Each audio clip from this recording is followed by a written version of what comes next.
नमस्कार किसान मित्रों, मेरा नाम है संजय और आज हम बात करेंगे भट्टी खाद किस तरह बनता है और भट्टी खाद के फायदे क्या हैं। हम जो भी खाद बाज़ार से लाते हैं, चाहे जैविक हो या केमिकल वाले हो, जैसे बाज़ार से जो केमिकल वाले आते हैं डीएपी के नाम से जाना जाता है, एनपीके के नाम से जाना जाता है, एसएसपी के नाम से जाता है, यानी तरह तरह के खाद आते हैं।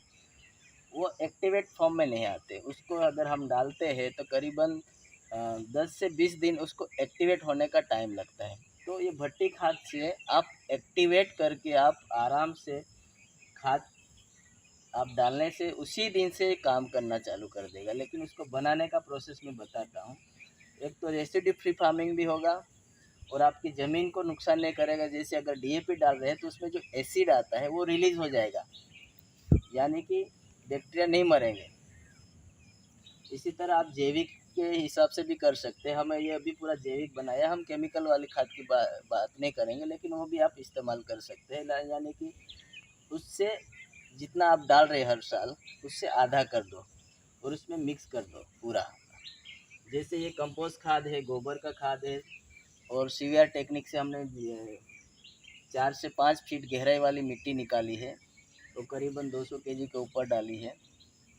वैसे हमने ये जैविक खाद है, इसमें ये कंपोस्ट खाद भी आता है हमारे पास, ये सॉइल बूस्टर के नाम से है नर्मदापुरम में। उसमें निम्बोली का है, दिवेलिया यानी एरिंडी का है, गन्ने का फ्रेश मड है। गन्ने के फ्रेश मड में से फॉस्फोरस और पोटास की पूर्ति करेगा दिवेली है। और लिम्बोडी उसमें नीम के जो पाउडर है वो उससे फंगस ख़त्म करेगी।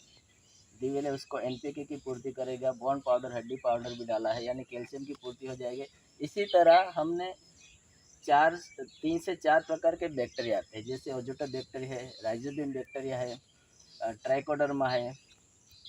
वैसे ही टोबैको पाउडर है, ये फंगस को ख़त्म करेगा। गौमूत्र डाला है और उसका मॉइस्चर बना के, ये भी एक इसमें बैक्टीरिया उसको कंपोस्ट करना चालू कर देगी। वैसे ही हमने ऑर्गेनिक में पोटास है, ये पोटास किससे बनता है? मोलेसिस से बनता है। और इसमें 14.5% यानी 14% से ऊपर ही उसका पोटास की आता है, ये जैविक में आता है। वैसे ही इसमें पूरे माइक्रोन्यूट्रिएंट्स है, तो माइक्रोन्यूट्रिएंट्स में zinc, ferrous, manganese, molybdenum, boron है, सुपर ह्यूमेट पोटेशियम भी है, यानी कि ये सबसे पावरफुल आता है। एमिनो एसिड है, सीवीड है, नाइट्रोजन है, फास्फोरस है। ये 10 प्रकार के कंटेंट के माइक्रोन्यूट्रिएंट्स आते हैं। ये 50 केजी के फॉर्म में आते हैं। वैसे ही ये एनपीके भी है,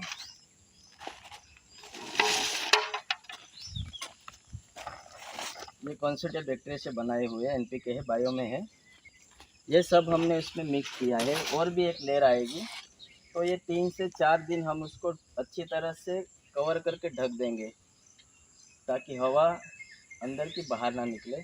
4 से 5 दिन के बाद उसको खोल के खुला रहने दो। अगर आप नाइट्रोजन डालना है, यूरिया डालना चाहते हैं तो थोड़ा कम डाल के उसमें डाल सकते हैं, कैल्शियम वगैरह जिस दिन डालना है उसी दिन।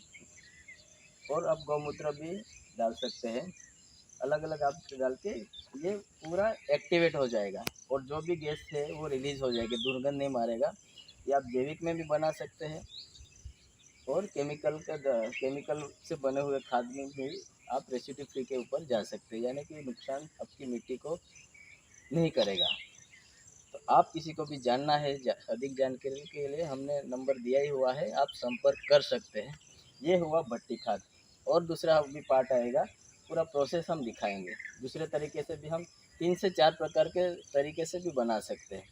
ये तो हमने ये खाद का इस्तेमाल किया, बिना खाद के भी हम बाज़ार से ला के क्या क्या डाल के बना सकते हैं। उसके लिए नेक्स्ट वीडियो में बने रहे और अच्छा लगे तो हमारा वीडियो शेयर करते रहे। धन्यवाद।